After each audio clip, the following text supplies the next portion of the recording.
You want to build the kind of relationship with your children that they come to you with anything because they trust you.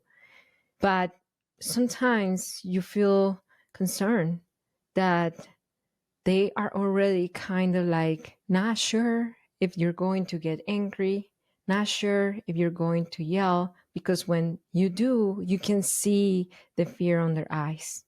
If that is you, I want to tell you that this is a very common thing that comes from parents that we talk to in HIC parenting every single day.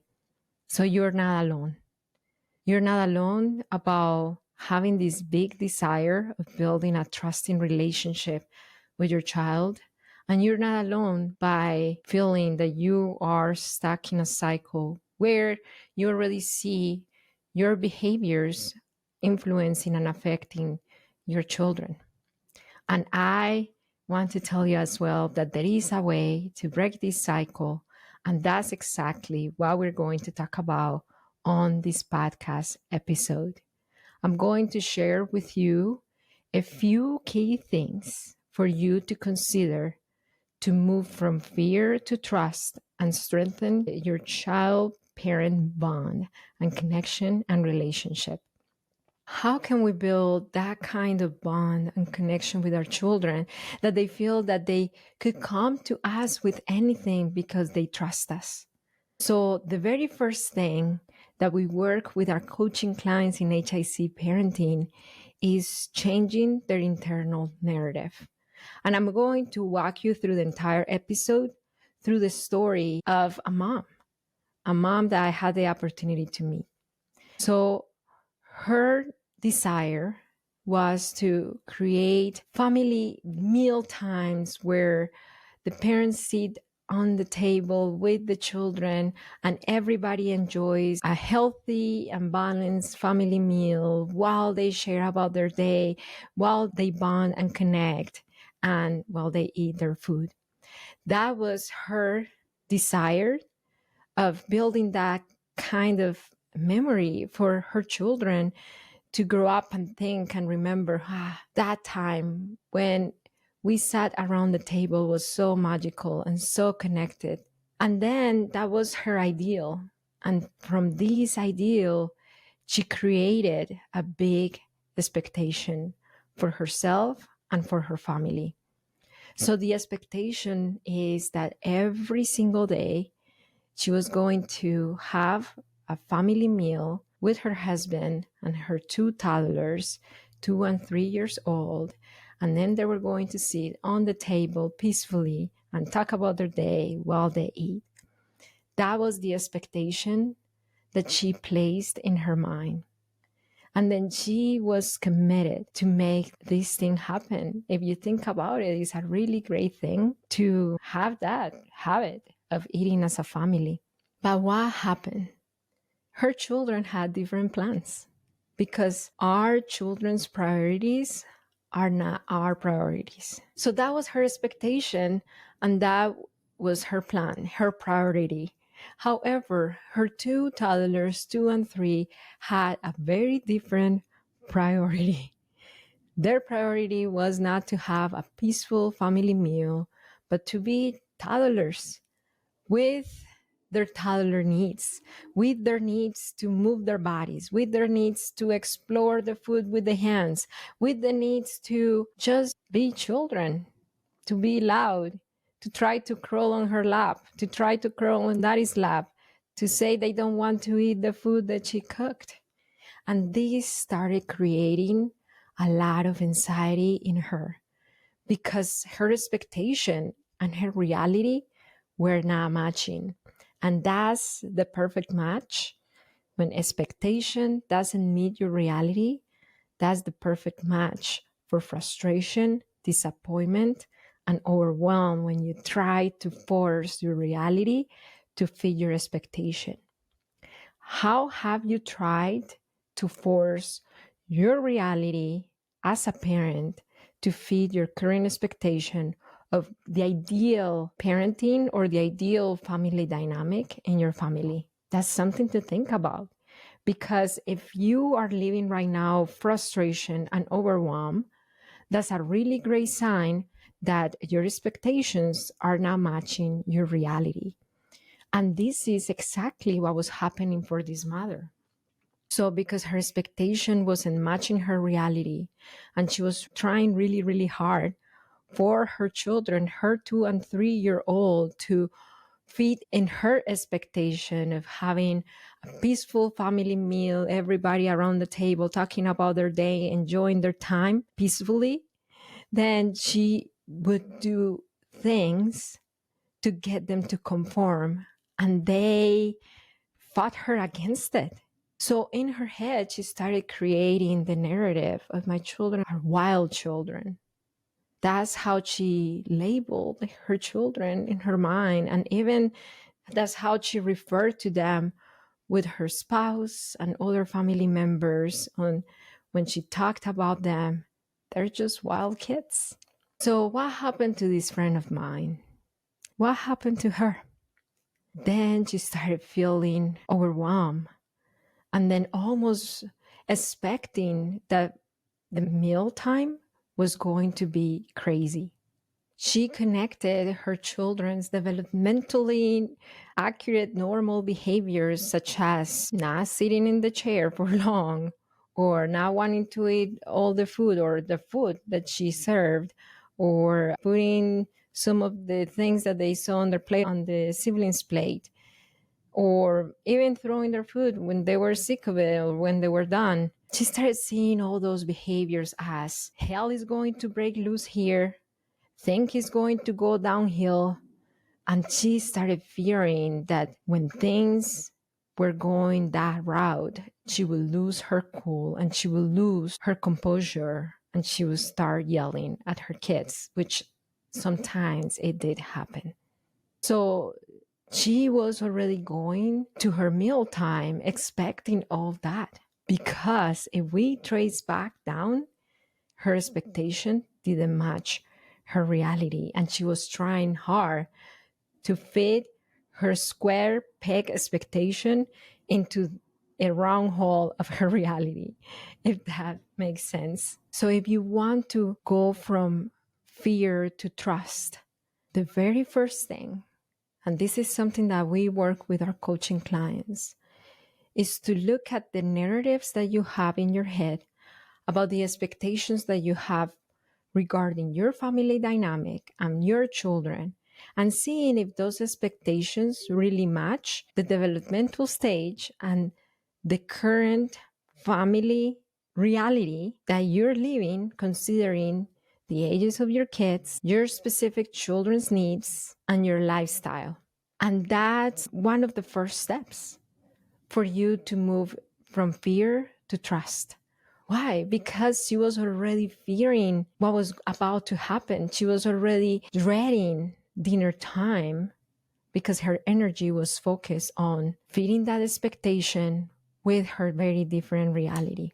That alone impaired her to see her children from what they really needed at meal times in terms of how the environment could go or is supposed to go, knowing that they are toddlers. So if right now you came to the aha moment, I wonder if my expectations of what I think my family dynamic should be is not fitting my children's current developmental stage or emotional needs or support needs if they're neurodivergent, then the second step towards moving from fear to trust, because the fear starts with us fearing things going wrong, things becoming a chaos.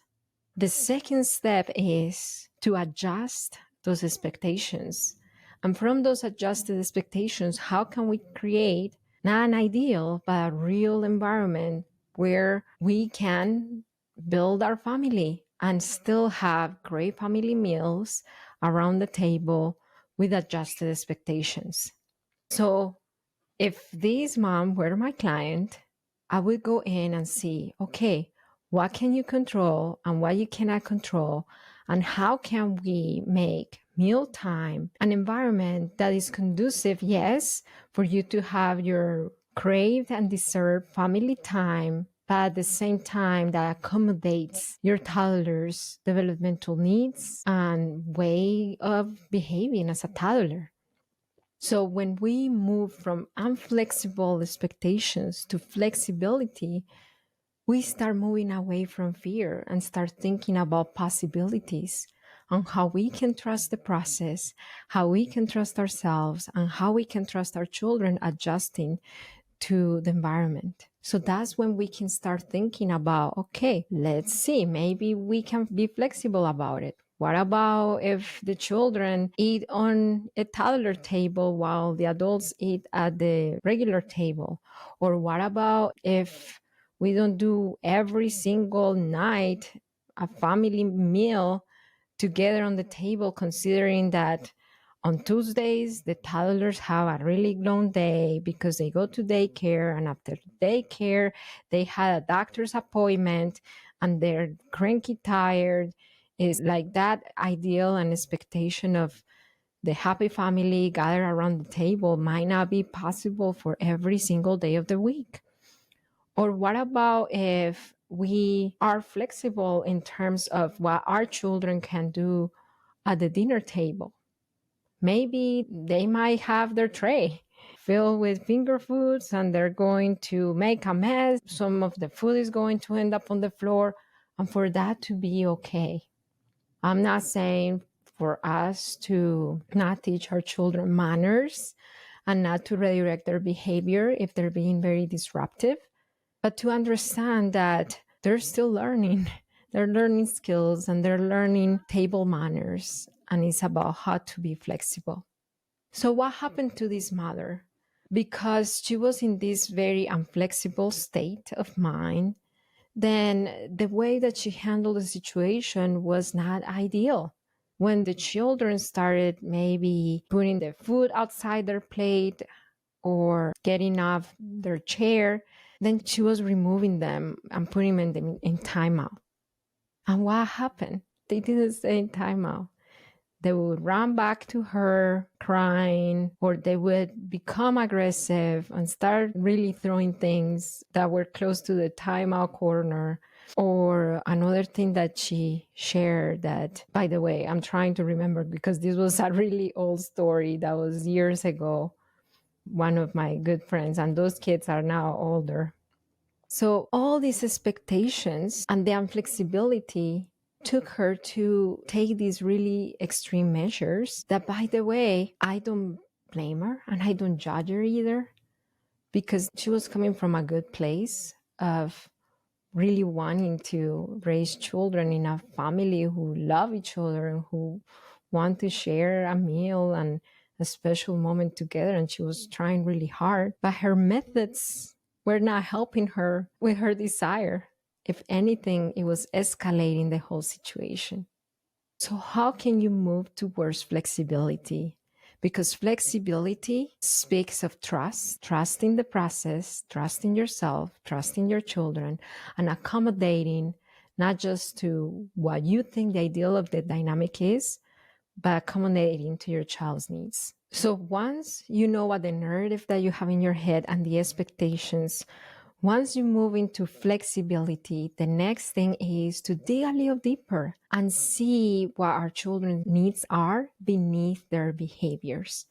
Because every behavior communicates a need. That's parenting with understanding. And this is something that we work with our clients for 3 months, for them to gain the skill to see all their children's needs beneath their behaviors. So let's dive a little deeper on this very same story that I'm sharing with you today. What are these children's needs? The need for exploration, the need for fun. Their attention span is really short, so it makes sense why they don't stay seated for long periods of time, or at least not for the 15, 20 minutes that the mom was expecting them to.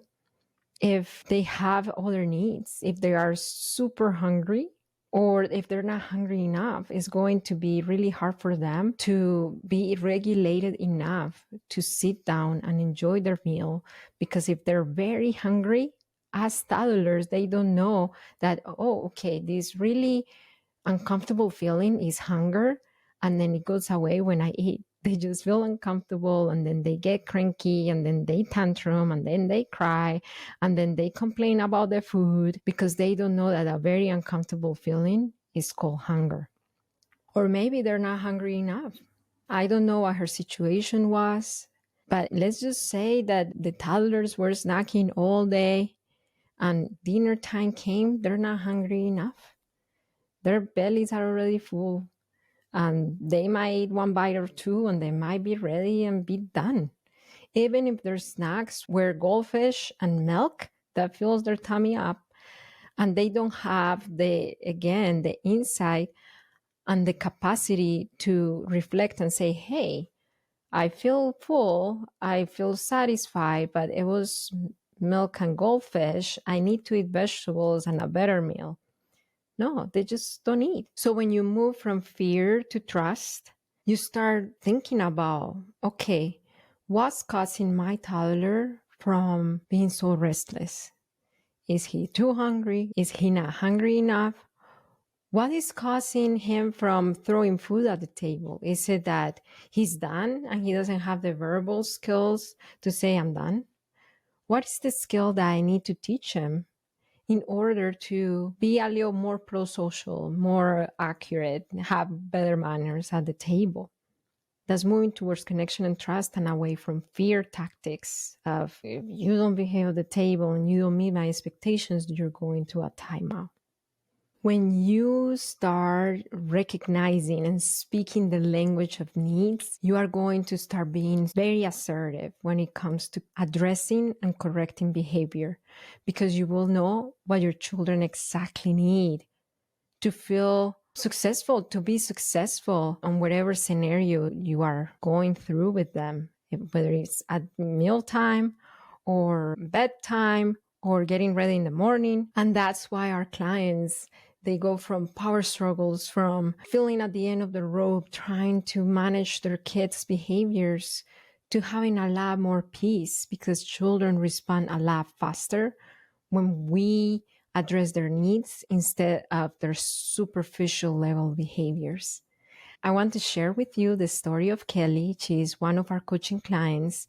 And when she came to HIC parenting, she was already trying to apply gentle parenting, but she kept going back to yelling. She kept going back to old patterns because she was not able to end power struggles without yelling.